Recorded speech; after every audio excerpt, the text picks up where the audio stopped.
So here you can see we will talk about static routing. I will repeat that how to configure static routing. Here in this router we have done WAN configuration, basic configurations already configured. Here you can see this router one, it has its routing table. In router 1 routing table id to ip route command, you can see we have one network id which is 1.0.0.0. so in router 2 we have both network ids, and router 2 is communicating with both routers r1 and r3 because its routing table is completed, both network ids are available there. Router 3 is having one network id only, which is this one. So it can communicate with r2, it cannot communicate with r1. Same as it is, R1 cannot communicate with R3. If I will give IP address of R3, you will see it will never communicate because network ID for this IP address, which is 2.0.0.0, that is not available in this routing table, right? So we will make communication. Right now, we will make communication, then there will be remotely connected after static configuration. So how to configure static? I told you before, I'll repeat one concept at front of you about static configuration, then you will understand better. Then after that we will configure static. Let me remove these things and then we will discuss about static commands.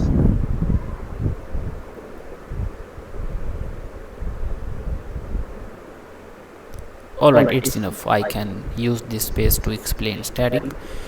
Let's say in this routing table in R1, I have one network ID which is C, which is directly connected, which is this one, right? In router 2, I have both network IDs, so it's where they are both are directly connected. So its routing table is already completed. Got it? So that's why it is communicating with both routers. R3 is also, it has incomplete routing table which is directly connected. So I need to complete routing tables in R1 and R3. So it means I need to configure static routing in R1 and R3. No need to configure static on R2 because its routing table is already completed. But in dynamic configuration, dynamic protocols, you have to configure dynamic protocol in R2 as well because you have to introduce your network IDs everywhere. So but in static configuration, the concept is little different. So in static command, let's say I will write format, then I will elaborate that command during configuration as well. You will go to any router. Let's say I will write command for R1. You will go to router 1. In router 1, you will go to its global mode, like configure terminal. You will go to global mode. In global mode, you will just type globally. Here you will type IP route at global mode, right? Then you will just type IP route and then you will give your destination network ID. You will give destination network ID, then you will give subnet mask of destination network ID, then you will give your gateway address. That's it. These three things you will give. So in router 2, you do not have this network ID, which is 2. In router 1, sorry, you do not have this network ID, which is 2.0.0.0. So that will be your destination network ID. So I will give that network ID.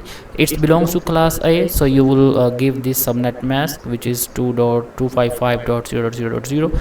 What is gateway? R1 will reach to R3 by using this port number of R2, right? So this port number is gateway. You can use this IP address as a gateway, or you can use this port number 00/0/0 as a gateway. Anything you can use. If you want to use IP address as a gateway, then you can type this IP address 1.1.1.2, right? So this is the command for router 1, then you will do end, that's it. Same way you can use for router 3. In router 3, while configuring static routing, in destination network ID, you will give this network ID, which is 1.0.0.0. Same subnet mask, and the gateway will be this IP address, which is 2.1.1.1. because router 3 will reach to R1 by using this port number of router 2. So you can use this port number, you can use its port number, or you can use its IP address as a gateway address.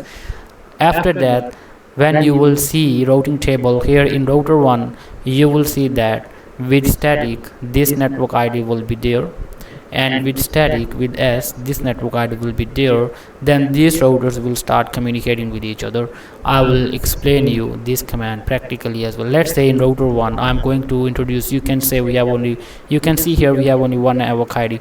So here you can say configure terminal, IP route, you can type question mark, you will get clues. You need to give destination prefix, destination network ID, which is 200. That this network ID we need to introduce here. Do question mark, you need to give mask, subnet mask of destination network ID, which is this one, 2550.0.0, space bar question mark. You need to give gateway, you can give IP address or forwarding router address, or you can use any port number, whatever you are using. In our scenario, we can use serial port number, or we can give any IP address of next router. I'm gonna give IP address, which is 1.1.1.2. Press enter. That's it. Do end. This is we configured static, only one command. So I will close it. I will go to this router 3. We have one network ID here, so I will go to configure terminal, IP route, the network ID that I want to introduce here, which is 1.0.0.0, give its subnet mask, and the gateway address is 2.1.1.1. This IP address, this IP address is gateway for router 3, and this IP address is gateway for router 1. So here I wrote the command, you will just hit enter and do end. This is we configured static. If you will type show IP route, you can see this route, this network ID is coming with S. It means static. One is administrative distance AD value. So now routing table is completed. It means R3 can communicate with R2 because network ID is available for this IP address in this routing table. So it is communicating same as it is R1. It will communicate.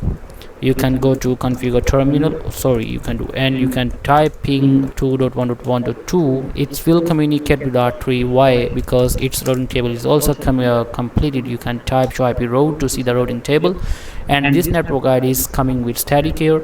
It is directly connected. If you will type show run, you will see all configurations have been saved. Whatever you will configure, everything will be saved over there automatically in the RAM portion. So this is static command we have configured. If you want to remove static, this is we have configured static, right?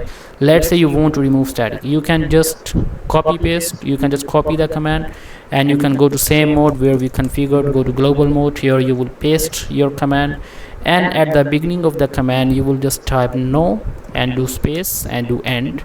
That's do end. Got it.